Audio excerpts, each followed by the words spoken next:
Gérard Leclerc est décédé ce mardi 15 août. Le journaliste rejoignait la Baule pour assister au concert de son demi-frère, Julien Clerc, prévu 48 heures plus tard. Et il semblerait que le chanteur ait pris sa décision quant au maintien de ce spectacle. Ce mardi 15 août 2023, Gérard Leclerc est décédé à 71 ans. Le journaliste pilotait un avion de tourisme quand l'appareil s'est écrasé.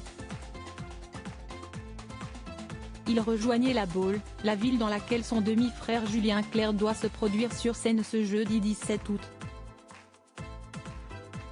Mais alors que les corps du pilote et des passagers n'ont pas encore été retrouvés, le spectacle assuré par le chanteur va-t-il être maintenu? Invité dans l'émission Hommage de CNOU, chaîne sur laquelle Gérard Leclerc officiait, Didier Barbelivien est revenu sur cet événement. Pour le chanteur, qui a eu Julien Clerc au téléphone, ce dernier devrait maintenir son spectacle, dans le parc des Dryades.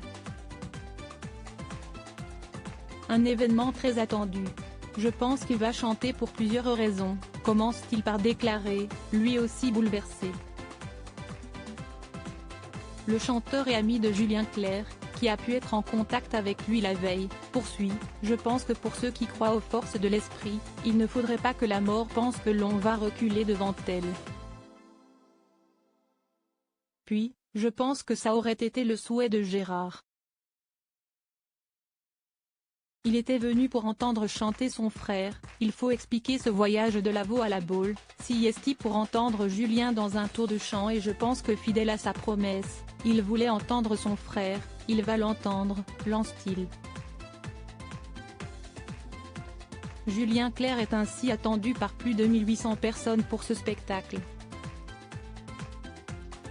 Toutefois, le maintien de ce spectacle ne semble pas être officiel. En effet, le maire de la Baule, invité en duplex sur CNOU a tenu à nuancer les propos de Didier Barbelivien. Apprécie-t-il le choix de l'artiste qui voudra ou non faire ce concert? Évidemment, il y a beaucoup d'attentes, a-t-il indiqué. Nul doute que l'information sera certainement confirmée ou infirmée dans les heures qui suivent.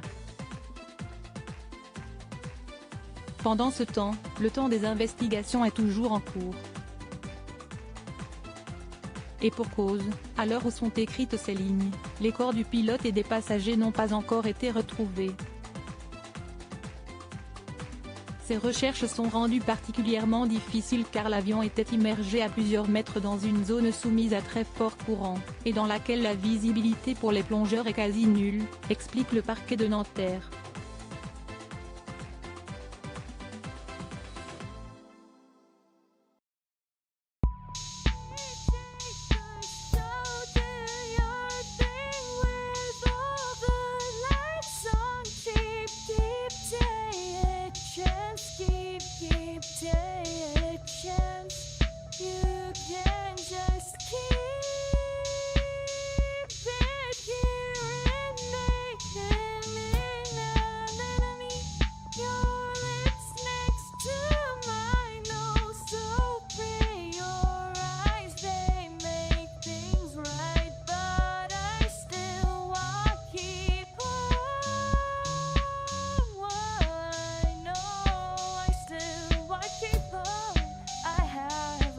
Keep it up, I have a